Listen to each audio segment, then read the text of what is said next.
আজকের ভিডিওটিতে methods in জিওগ্রাফির অন্তর্গত mapping aerial and linear extent of river bank and coastline shift from survey of India 1:50K maps or satellite images এই বিষয়টিকে নিয়ে আলোচনা করব। অর্থাৎ আমরা এখানেতে জানবো যে কিভাবে এই আমাদের ভারতবর্ষের সার্ভে অফ ইন্ডিয়ার দ্বারা প্রকাশিত যে টোপোগ্রাফিক্যাল ম্যাপ এবং যে স্যাটেলাইট ইমেজ হয়, তো সেই তার মাধ্যমেতে কীভাবে নদীর গতিপথের পরিবর্তন এবং তার সঙ্গে সঙ্গে যে উপকূল রেখার পরিবর্তন সেটা কিভাবে শনাক্ত করা হয়, অর্থাৎ তার পদ্ধতিগুলো সম্পর্কে আমরা জানব এবং সেই শনাক্তকরণের পরেতে কিভাবে মানচিত্রায়ন করা হয় সেটা জানব। তো প্রথমেতে একদম শুরুতে আমরা এই বিষয়টি কিভাবে করা হয় সেটি একটু জেনে নিই। তো দেখো, এখানেতে যেটা বলা হয়েছে যে নদীর গতিপথ ও উপকূল রেখার পরিবর্তন পরিমাপ শনাক্তকরণের ক্ষেত্রে একই উপকূল রেখার বা নদী প্রবাহ পথের বিভিন্ন সময়ের ব্যবধানের মানচিত্র সংগ্রহ করা হয় এবং তাদের মধ্যে তুলনা করে উপকূল রেখা ও নদীর গতিপথের সময়ভিত্তিক পরিবর্তন নিরীক্ষণ করা হয়। অর্থাৎ আমরা জানি যে আমাদের যে নদী হয়, নদীর সময়ের সঙ্গে সঙ্গে তার গতিপথ পরিবর্তন হতে থাকে। অর্থাৎ নদীর যে যে পার যে ভাঙে, যেটা নদীর পার ভাঙা যেটা বলে, তো সেই নদী পার ভাঙার ফলে নদীর গতিপথ আস্তে আস্তে পরিবর্তন হতে থাকে। আর উপকূল রেখার ক্ষেত্রেও ঠিক তাই, সময়ের সঙ্গে সঙ্গে উপকূল রেখারও পরিবর্তন হতে থাকে। তো এই যে পরিবর্তনটা বোঝার জন্যে আমাদের কি করতে হয় না, এই যে অঞ্চলের উপরেতে আমরা সমীক্ষা চালাবো সেই অঞ্চলের একটা নির্দিষ্ট সময় অন্তর, একটা সময় ব্যবধানের এই টোপোগ্রাফিক্যাল মানচিত্র এবং তার সঙ্গে সঙ্গে যে উপগ্রহ চিত্র, এই দুটোকে কালেক্ট করতে হয় এবং এই মানচিত্রগুলোর মধ্যে তুলনা করে আমরা এই শনাক্তকরণটাকে চিহ্নিত করি। মানে একটা নির্দিষ্ট সময় ব্যবধানে, ধরো 10 বছর বা 20 বছরের ব্যবধানেতে এরকম উপকূল রেখা বা নদীপথের পরিবর্তন কি হয়েছে সেটার জন্যে ওই নির্দিষ্ট সময়ের ব্যবধানের মানচিত্র অর্থাৎ টোপোগ্রাফিক্যাল ম্যাপ এবং উপগ্রহ চিত্র সংগ্রহ করে তার ভিত্তিতে নিরীক্ষণটা করা হয়। তো আমরা সেটা জানবো, এক এক করে সেই পদ্ধতিগুলো জানবো যে কিভাবে এই পদ্ধতি কি পদ্ধতির মাধ্যমে এটা করা হয়। তো এখানেতে যেটা বলি, প্রথমেতে আলোচনা করব যে টোপোগ্রাফিক্যাল মানচিত্রের মাধ্যমেতে এই উপকূল রেখা এবং নদীর গতিপথের পরিবর্তন কিভাবে শনাক্তকরণ করা হয়। তারপরেতে উপগ্রহ চিত্রের ব্যাপারটা নিয়ে আলোচনা করব। তো টোপোগ্রাফিক্যাল যে মানচিত্র, আমরা সবাই জানি যে আমাদের ভারতবর্ষের যে সার্ভে অফ ইন্ডিয়া রয়েছে, তো সেই সার্ভে অফ ইন্ডিয়া এই টোপোগ্রাফিক্যাল মানচিত্র প্রস্তুত করে থাকেন এবং প্রকাশিত করে থাকে। তো এই টোপোগ্রাফিক্যাল যে মানচিত্র হয়, এই টোপোগ্রাফিক্যাল মানচিত্র থেকে যেহেতু ভূপৃষ্ঠের খুব পুঙ্খানুপুঙ্খ বিবরণ এই মানচিত্র থেকে পাওয়া যায়, তো সেখান থেকে এই উপকূল রেখা এবং নদীর গতিপথ পরিবর্তন খুব সহজে শনাক্তকরণ করতে পারা যায় এবং এর জন্যে দুটো পদ্ধতি আছে যেটা অনুসরণ করা হয়। একটা হচ্ছে ম্যানুয়াল মেথড আর একটা ডিজিটাল মেথড। তো প্রথমে আসি হচ্ছে এই যে ম্যানুয়াল যে মেথড রয়েছে, এই ম্যানুয়াল মেথডটি কি। তো এই ম্যানুয়াল মেথডেতে যেটা করা হয় সেটা হচ্ছে যে টোপোগ্রাফিক্যাল মানচিত্রে এই পদ্ধতিতে বিভিন্ন সময়ের টোপোগ্রাফিক্যাল ম্যাপের উপর ভিত্তি করে পরিবর্তন শনাক্তকরণ করা হয়ে থাকে। অর্থাৎ নির্দিষ্ট একটি সময় ব্যবধান সময় অন্তর অন্তর কতগুলো টোপোগ্রাফিক্যাল মানচিত্র সংগ্রহ করা হয়। যে এলাকাতে সমীক্ষা করা হবে সেই এলাকাকে প্রথমে নির্বাচন করার পর একটা নির্দিষ্ট সময় ব্যবধান অনুযায়ী টোপোগ্রাফিক্যাল মানচিত্র, ধরো সেটা 5 বছর অন্তর অন্তর যে টোপোগ্রাফিক্যাল মানচিত্র সংগ্রহ করে বা 10 বছর অন্তর টোপোগ্রাফিক্যাল মানচিত্র সংগ্রহ করে সেই মানচিত্রগুলোর মধ্যে তুলনার মাধ্যমেতে পরিবর্তনটাকে শনাক্তকরণ করা হয়। তো এর জন্য কতগুলো পদ্ধতি আছে, কতগুলো স্টেপ রয়েছে যেগুলো একে একে নিয়ে এই ম্যানুয়াল মেথডের মাধ্যমেতে এই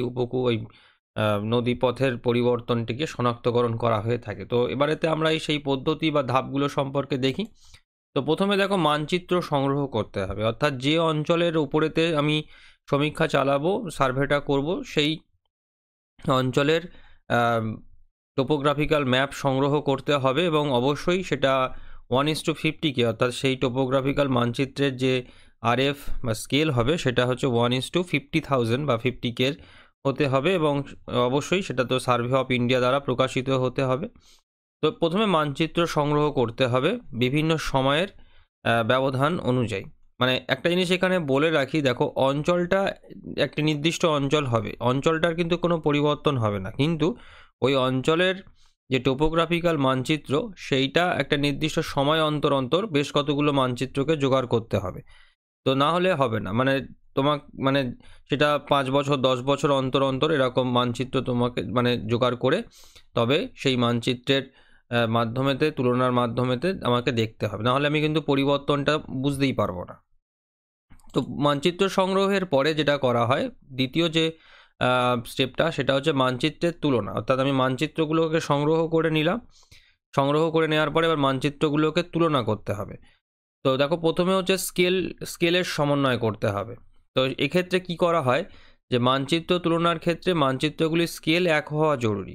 অনেক ক্ষেত্রে দেখা যায় যেহেতু বিভিন্ন সময়ের মানচিত্র আমি সংগ্রহ করছি, সেই জন্য অনেক ক্ষেত্রে দেখা যায় যে মানচিত্রের স্কেলটি আলাদা হয়, কিন্তু যখন আমি তুলনা করব সেই তুলনা করার সময়তে মানচিত্র মানে যে কটা মানচিত্র আমি জোগাড় করেছি সেই সব কটা মানচিত্রের স্কেল এক হতে হবে। আর যদি এক না হয়, যদি ভিন্ন হয়, এরকম দেখো দুটি ভিন্ন স্কেলের মানচিত্রে তুলনা করার জন্য স্কেলের হ্রাস বৃদ্ধি নির্ধারণ করতে হয়, অর্থাৎ যদি না হয় তাহলে কিন্তু এই হ্রাস বৃদ্ধির ব্যাপারটা আসে, বাড়িয়ে এবং কমিয়ে মানে স্কেলের অনুযায়ী বাড়িয়ে এবং কমিয়ে আমাকে মানচিত্রটাকে একটা নির্দিষ্ট স্কেলেতে আনতে হবে, মানে যে এলাকাটা সেই এলাকাটা মানচিত্রে কিন্তু একই স্কেলে থাকতে হবে। তো এটা করা হয় কীভাবে, দেখো যে যদি একটি মানচিত্রের স্কেল ধরো রয়েছে 1:63360 আর মানে 1:, তো এবং অপর মানচিত্রের স্কেল ধরো রয়েছে 1:50,000, তবে কি করতে হয় দেখো যে প্রথম মানচিত্রটিকে এই মানে যেটা রয়েছে, তো আমরা জানি যে RF এর এই যে এই যে 1:, পরে যে এই সংখ্যাগুলো যেগুলো রয়েছে এই 63360 বা ধরো এই 50,000, এটা ভূমি দূরত্বকে নির্দেশ করে। তো প্রথম মানচিত্রের ভূমি দূরত্ব এবং দ্বিতীয় মানচিত্রের ভূমি দূরত্বকে প্রথমে ভাগ করতে হবে।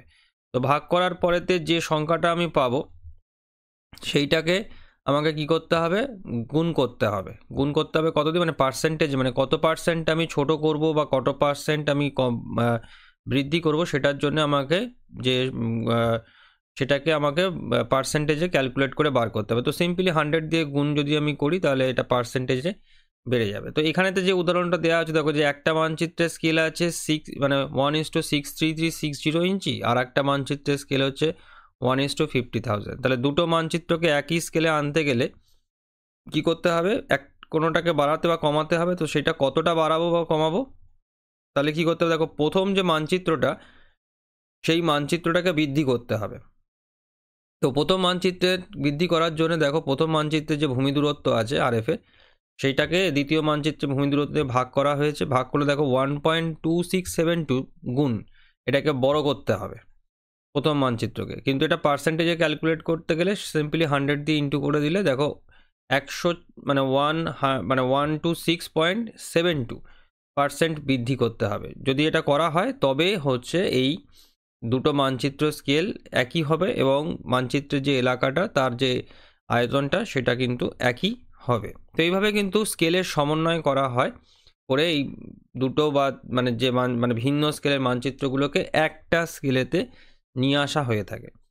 তারপরে যেটা করা হয় সেটা হচ্ছে মানচিত্রের স্কেল নির্ধারণ। অনেক ক্ষেত্রে কি হয় যে দেখো যে এই উপকূল রেখার পরিবর্তন বা নদীর পথ পরিবর্তন শনাক্তকরণের ক্ষেত্রে যদি কোনো মানচিত্রের স্কেল না থাকে তাহলে স্কেল রয়েছে এমন একটি মানচিত্রের সাথে ওই স্কেলবিহীন মানচিত্রের তুলনা করতে হবে। এক্ষেত্রে কি হয় দেখো যে অনেক ক্ষেত্রে যদি মানে আমরা যদি অনেক পুরনো দিনের মানচিত্র ধরো পেলাম, সেক্ষেত্রে দেখা যাচ্ছে যে মানচিত্রের স্কেল নেই, যদিও মানে মানচিত্র সঠিকভাবে আঁকা হলে তার স্কেল অবশ্যই থাকতে হবে, কিন্তু দেখা যাচ্ছে যে আমার যে এলাকা যেটা আমি নির্বাচন করেছি সেই এলাকাতে আমি এমন একটা মানচিত্র খুঁজে পেলাম বা মানচিত্র সংগ্রহ আমি করলাম যার স্কেল নির্দিষ্ট নেই। তো সেই ক্ষেত্রে আমাকে মানচিত্রের স্কেলটাকে কিন্তু নির্ধারণ করতে হবে, মানে স্কেলবিহীন যে মানচিত্র তার স্কেলটাকে নির্ধারণ করতে হবে। এবং সেক্ষেত্রে দেখো যেটা করা হয় সেটা হচ্ছে যে উভয় মানচিত্রে দুই বা ততোধিক মানব নির্মিত বৈশিষ্ট্য খুঁজে বের করে তাদের মধ্যবর্তী সরলরৈখিক দূরত্ব পরিমাপ করে দূরত্বগুলির মধ্যে অনুপাত জানা স্কেল ফ্যাক্টর দিয়ে গুণ করলে অজানা স্কেল পাওয়া যায়। অর্থাৎ মানচিত্রের এলাকাটা তো একই, তো সেই একই এলাকাটাতে দেখা যাবে মানে তোমার যে মানচিত্রটাতে স্কেল নেই তাতে এমন দুটো মানুষের নির্মিত স্থান খুঁজে বার করতে হবে। আর যে মানচিত্রটাকে ধরো ওই এলাকার আর একটা সময়ের মানচিত্র পাওয়া গিয়েছে যার স্কেল রয়েছে, কারণ এক্ষেত্রে তো অনেকগুলো মানচিত্র বিভিন্ন সময় ব্যবধানেতে বার করতে হয়, মানে মানে জোগাড় করতে হয়। সেই কারণে দেখা যাচ্ছে যে একটা মানচিত্রতে স্কেল আছে তো আর একটাতে নেই। তো দুটো মানচিত্রের মধ্যেই এই মানব নির্মিত একই স্থান দুটো খুঁজে বার করতে হবে এবং সেই দুটো স্থানের রৈখিক দূরত্ব, সরল রৈখিক দূরত্ব পরিমাপ করতে হবে। এবং সেইটা করার পরেতে মানে অনুপাত জানা, মানে যে মানচিত্রে স্কেল আছে সেই দূরত্বগুলির মানে স্কেল জানা আছে সেই জানা স্কেলটি দিয়ে মানে সেই স্কেল ফ্যাক্টরটা থেকে দিয়ে ওই দূরত্বগুলির মানে স্কেল ফ্যাক্টর দিয়ে গুণ করতে হবে, করলে অজানা স্কেলটা পাওয়া যাবে। তো এই ব্যাপারটা কীভাবে হয় দেখো, যে একটি মানচিত্র ধরো 1:50,000 মানচিত্রে দুটো স্থানের মধ্যবর্তী দূরত্ব হচ্ছে 30 সেন্টিমিটার। মানে আমার কাছে দুটো মানচিত্র আছে, ধরো একটা মানচিত্রে আমি স্কেল জানি যার স্কেল হচ্ছে 1:50,000, আর একটা আমার কাছে অজানা মানচিত্র যেটা রয়েছে যার স্কেল নেই। তো এবারে দেখো যে যেটা জানা আছে যে স্কেল, তার মধ্যে দুটো স্থান মানব নির্মিত দুটো স্থান আমি নির্বাচন করলাম, সেই দুটো স্থানের মধ্যে দূরত্ব হচ্ছে 30 সেন্টিমিটার। আর অজানা যে মানচিত্র আছে ওই যে একই মানে অজানা বলতে স্কেল জানা নেই মানচিত্র, তো সেখানেতে ধরো সেই একই যে স্থান মানে যেটা রয়েছে স্থান সেটাকে আমি বার করলাম, সেখানে দেখতে পাচ্ছি যে 5 সেন্টিমিটার হচ্ছে। তাহলে কি করতে হবে, যে এর মানে আরএফ বার করতে গেলে বা অজানা মানচিত্রের স্কেল বার করতে গেলে কি করতে হবে, এই যে 30 সেমি আর 5 সেন্টিমিটার এটাকে ভাগ করতে হবে। এবং ভাগ যেটা হওয়ার পরেতে এই জানা মানচিত্রের ভূমি দূরত্ব যেটা আছে, মানে জানা মানচিত্রের যে মানে যেটা কি স্কেল জানা মানচিত্রের যে ভূমি দূরত্বটা যেটা রয়েছে সেটা দিকে দিয়ে ইন্টু করতে হবে, করলে আমার এই আরএফটা এখান থেকে বেরিয়ে যাবে এবং তখনই আমি অজানা মানচিত্রেরও আরএফটা আমি পেয়ে যাব। মানে একটা দেখো যেটা এই ক্ষেত্রে যে উদাহরণটা ব্যবহার করা হয়েছে, এক্ষেত্রে একটা জানা মানচিত্রে আরএফ হচ্ছে 1:50,000, আর একটা দেখো এখানেতে যেটা রয়েছে যেটা মানে অজানা মানচিত্রে যেটা স্কেল বেরোলো সেটা হচ্ছে 1:3 লাখ। তো এইভাবেই কিন্তু বার করতে হয়। এই ব্যাপারটা একটু হাতে দেখিয়ে দিতে পারলে মানে প্র্যাকটিক্যালি দেখিয়ে দিতে পারলে খুব ভালো হয়। মানে থিওরিটিক্যালি জিনিসটা বোঝা একটু ডিফিকাল্ট আছে, তবুও আমি চেষ্টা করলাম ব্যাপারটাকে একটু বুঝিয়ে দেওয়ার। তো তোমাদের এই মেথডস পেপারেতে জেনারেলি এটা থিওরিটিক্যালি পেপার, সেই কারণেতে এটা তোমরা একটু পড়ে নেবে, পড়ে নিয়ে বুঝে নেবে ব্যাপারটাকে। তো এটা গেল এই দুটো পদ্ধতি হলো যেটার মাধ্যমেতে এই মানচিত্রের স্কেলের তুলনাটা করা হয়। একটা হচ্ছে স্কেল সমন্বয় ঘটিয়ে আর একটা হচ্ছে মানচিত্রের স্কেল নির্ধারণ করে। এইভাবে এর পরের যেটা রয়েছে দেখো 3 নাম্বার, সেটা হচ্ছে সুপার ইম্পোজিশন করা হয়।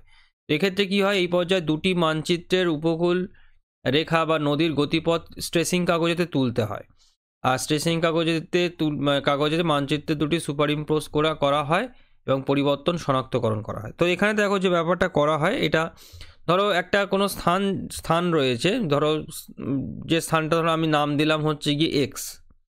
তো সেইখানেতে যে নদীটি রয়েছে ধরো সেই এক্স স্থানের ওপর থেকে এ নামক একটি নদী প্রবাহিত হচ্ছে।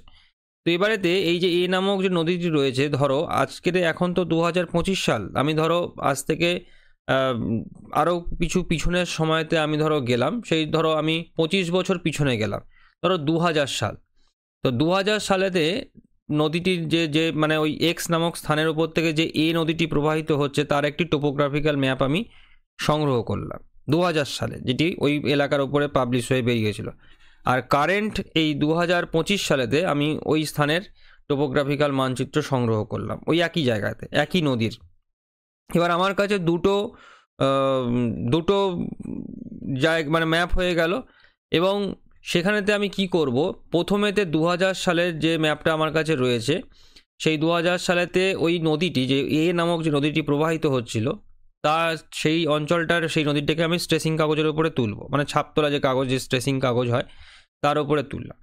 তোলার পরেতে 2025 সালেতে ওই নদীটিকে মানে আবারও আমি স্ট্রেসিং কাগজের উপরেতে তুলব। তাহলে দুটো নদী আমি পেলাম স্ট্রেসিং, মানে একই নদী দুটোর ভিন্ন সময়তে আমি স্ট্রেসিং কাগজের উপর তুলে নিলাম। এবার নেওয়ার পরেতে একটা মানে 2020 সালেতে যে নদীটিকে যে স্ট্রেসিং কাগজের উপরে যেটা করা হলো, তার উপরেতে 2025 সালের নদীটি তোলা নদীটিকে আমি যদি যখন দিই, তাহলে আমি খুব সহজেই জিনিসটাকে দেখতে পাবো, মানে খুব সহজেই বুঝতে পারবো যে কতটা পরিবর্তন হয়েছে। তো এই যে ব্যাপারটা হচ্ছে যে দুটো ভিন্ন সময়ের যে নদীর গতিপথ, সেটাকে একটাকে আর একটার উপরেতে চাপিয়ে ওই স্ট্রেসিং কাগজের দ্বারা যখন আমরা গতিপথটাকে চিহ্নিত করি কতটা পরিবর্তন হয়েছে, তো সেটাকেই কিন্তু এই সুপার ইম্পোজিশন বলা হয়ে থাকে, সুপার ইম্পোজ করা। আর এটা উপকূল রেখার ক্ষেত্রেও ঠিক একই রকমভাবে হয়ে থাকে। উপকূল রেখার ক্ষেত্রেও সেম ওই একই, উপকূল রেখার মানচিত্র দুটো ভিন্ন সময়ে জোগাড় করে আমরা সুপার ইম্পোজ করে আমরা উপকূল রেখার কতটা পরিবর্তন হয়েছে সেটা বুঝতে পারি। তো এইটা এরপরেতে দেখো যেটা হলো, তারপরেতে সুপার ইম্পোজিশন করার পরেতে পরিবর্তিত এলাকার রৈখিক যে দূরত্ব এবং ক্ষেত্রফলটা নির্ণয় করা হয়, যে কতটা পরিবর্তন হয়েছে, কতটা পরিবর্তন লক্ষ্য মানে পরিবর্তন করার পর তার দূরত্ব এবং ক্ষেত্রফল মানে নির্ণয় করে তাকে একটি সারণীতে মানে একটা মানে ট্যাবুলেশন, মানে ডেটা যেটা আমি পেলাম সেই ডেটাটাকে ট্যাবুলেশন করা হয় সারণীতে, এবং আলটিমেটলি সেখান থেকে বিভিন্ন রকমের গ্রাফ, লেখচিত্র বা গ্রাফ আমরা সেখান থেকে তৈরি করি, এবং মানে সর্বশেষে যেটাকে আমরা মানচিত্রের মাধ্যমেতে উপস্থাপন করি যে এই 2000 সালেতে এই নদীটা এইরকম পরিস্থিতিতে ছিল, 2025 সালেতে 25 বছর পরেতে এসে নদীটির গতিপথের এই পরিবর্তন লক্ষ্য করা গিয়েছে। তো সেটা আমরা গ্রাফিক্যালিও দেখিয়ে দিলাম চিত্রের মাধ্যমেতে, বিভিন্ন ডায়াগ্রামসের মাধ্যমেতে, বিভিন্ন লেখচিত্র গ্রাফের মাধ্যমেতেও দেখালাম যে অ্যামাউন্টটা কতটা পরিবর্তন হয়েছে, এবং মানচিত্রের মাধ্যমেতেও সেটাকে আমরা দেখিয়ে দিলাম যে আগে ছিল এরকম, পরে এখন হয়েছে। তো এইভাবে তো ম্যানুয়াল যে মেথড যেটা রয়েছে, সেই ম্যানুয়াল মেথডেতে মেনলি এই চারটে পদ্ধতিকে মানে পদ্ধতির দ্বারা এই নদীর গতিপথ বা উপকূল রেখার যে পরিবর্তন সেটাকে দেখানো হয়ে থাকে। আচ্ছা, তারপরে তো আর একটা যে মেথড আমাদের ছিল 2 নাম্বার, যেটা ডিজিটাল মেথড, এটা সম্পূর্ণ কম্পিউটারাইজডভাবেই করা হয়ে থাকে, ডিজিটালি যে করা হয়ে থাকে। তো এখানে তো প্রথমে হচ্ছে মানচিত্র সংগ্রহ করা হয়, টোপোগ্রাফিক্যাল ম্যাপ সংগ্রহ করা হয়ে থাকে, এবং সেই মানচিত্রকে যদি মানচিত্র মানে সফট কপিতে পাওয়া যায় তাহলে তো আর মানচিত্রের ডিজিটাইজেশন করার কোনো প্রয়োজন হয় না। কিন্তু যদি মানচিত্র সফট কপিতে না হয়, তখন যদি হার্ড কপিতেই যদি হয়, জেনারেলি টোপোগ্রাফিক্যাল মানচিত্র পুরোনো দিনের যে মানচিত্র যেগুলো সেগুলো হার্ড কপিতেই পাওয়া যায়। তো এখন সেটাকে ডিজিটাইজেশন করা হয়, স্ক্যান করে সেই মানচিত্রটাকে সম্পূর্ণ ডিজিটাইজেশন করে কম্পিউটারের মাধ্যমে অ্যানালাইসিস করা হয়। তারপরে মানচিত্রের জিও রেফারেন্সিং করা হয়, অর্থাৎ প্রাপ্ত মানচিত্র ভূপৃষ্ঠের ঠিক কোন স্থানের মানচিত্র তা নির্দিষ্ট করে দেওয়া হয় এই জিও রেফারেন্সিংয়ের মাধ্যমেতে। আর তারপরেতে উপকূল রেখা ও নদীর গতিপথের ভেক্টর তথ্য প্রস্তুত করা হয়। তো এই প্রধানত এই চারটে মেথডস রয়েছে, যেটার মাধ্যমেতে হচ্ছে ডিজিটালি আমরা এই টোপোগ্রাফিক্যাল মানচিত্র থেকে উপকূল রেখা এবং নদীর গতিপথের যে পরিবর্তন সেটাকে আমরা শনাক্ত করতে পারি এবং মানচিত্রায়ন করতে পারি। তো এটা গেল।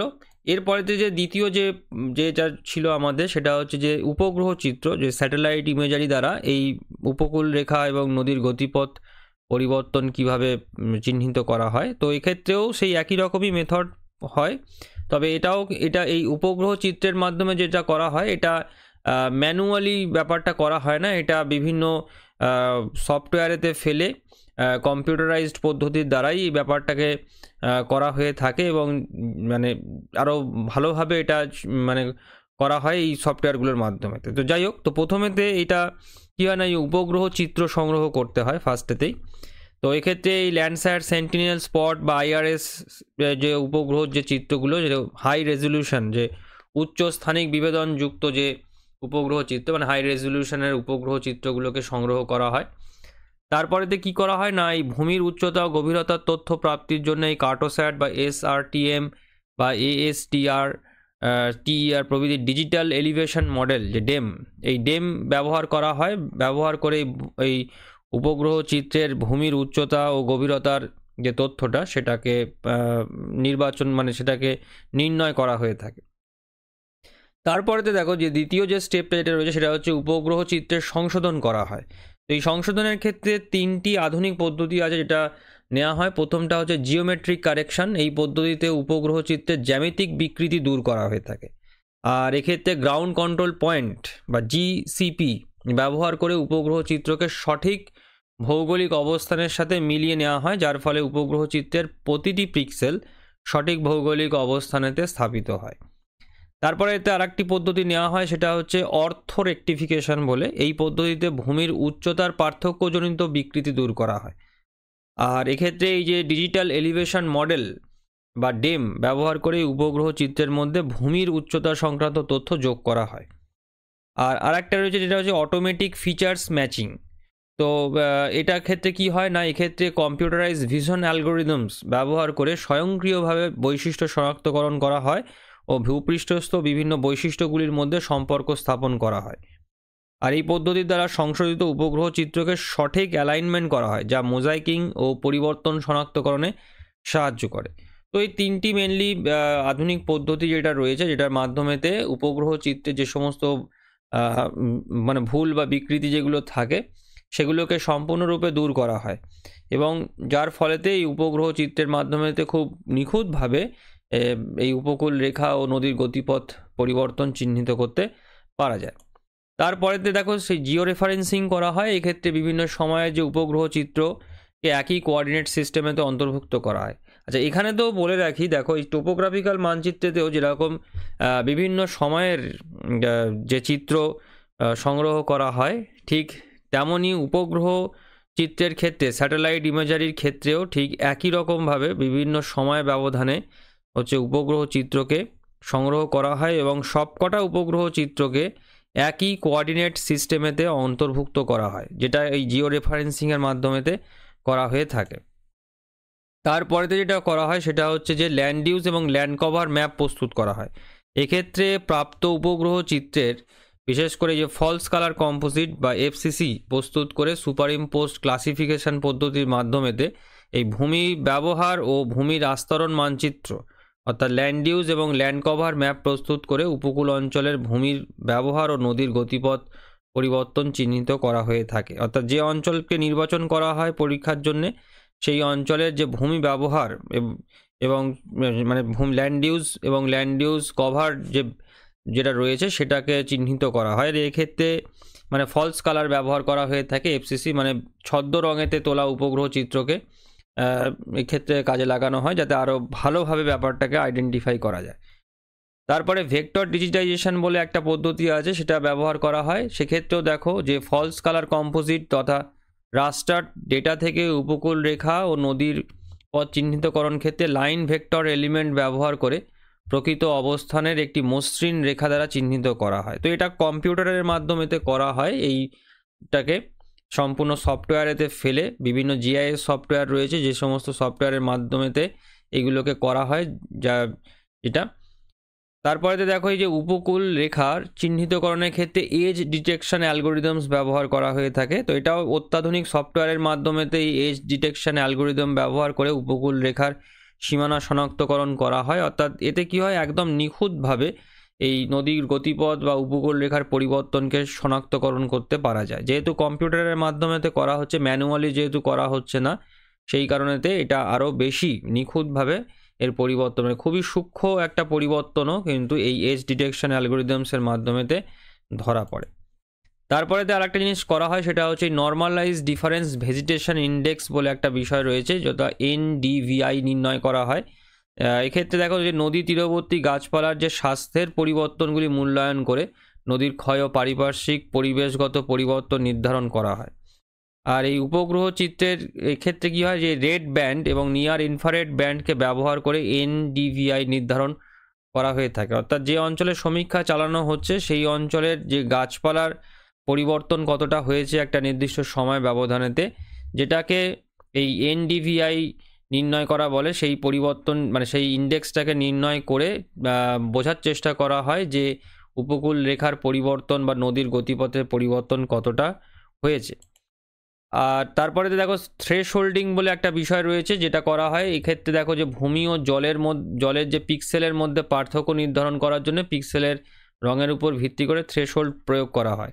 অর্থাৎ উপগ্রহ চিত্রেতে মানে যেটা স্যাটেলাইট ইমেজারিতে যখন তোলা হয়, যেহেতু এটা সম্পূর্ণ ডিজিটাল একটি কপি, সেই কারণেতে এই যে আমরা জানি যে এই যে উপগ্রহ চিত্রের সবথেকে ক্ষুদ্রতম যে অংশ সেটাকে পিক্সেল বলা হয়ে থাকে। তো এই মানে ভূমির এবং জলের যে পিক্সেল হয় এর মধ্যে পার্থক্য থাকে এই পিক্সেলগুলোর, মানে ক্ষুদ্র ক্ষুদ্র যে পিক্সেলেতে সেই পিক্সেলের পার্থক্য হয় এবং পিক্সেলের রঙটাও আলাদা হয়। তো সেই রঙের উপরে ভিত্তি করে একটি থ্রেশহোল্ড বলে একটি ব্যাপার প্রয়োগ করা হয়, যেটার মাধ্যমেতে খুব সহজেই এই ভূমি এবং জলকে আলাদা করে ফেলা যায়।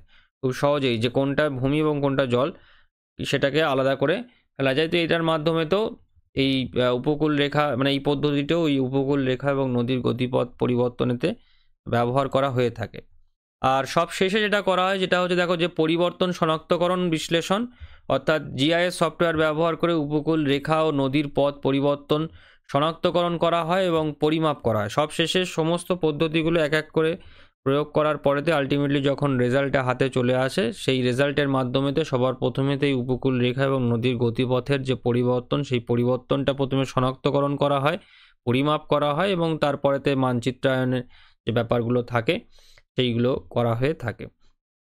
তো মূলত এইভাবেই এই মানে টোপোগ্রাফিক্যাল ম্যাপ এবং উপগ্রহ চিত্রের দ্বারা এই উপকূল রেখা ও নদীর গতিপথ পরিবর্তন করা হয় এবং বিভিন্নভাবে বিভিন্ন পদ্ধতির মাধ্যমেতে এগুলো করা হয়ে থাকে। এবং এখন যেহেতু আধুনিক সফটওয়্যার চলে এসছে এই সমস্ত জিনিসগুলোকে বিশ্লেষণ করার জন্য, তো বেসিক্যালি এই বিষয়গুলোকে সফটওয়্যারেতে ফেলে আধুনিক বিভিন্ন সফটওয়্যারেতে ফেলে এই পরিবর্তনগুলোকে শনাক্তকরণ করা হয়ে থাকে।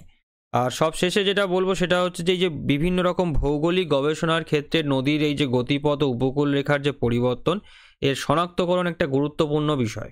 আর বিশেষত যে উপকূলীয় ব্যবস্থাপনা, পরিবেশগত সংরক্ষণ বা জলবায়ু পরিবর্তন, সমুদ্রপৃষ্ঠের উচ্চতা বৃদ্ধি ফলেতে যে সমস্ত প্রভাবগুলো পড়ছে তার মূল্যায়নের জন্য কিন্তু এই উপকূল রেখার পরিবর্তন, তার সঙ্গে সঙ্গে নদীর গতিপথের পরিবর্তন চিহ্নিত করা, তাকে অধ্যয়ন করাটা খুবই গুরুত্বপূর্ণ।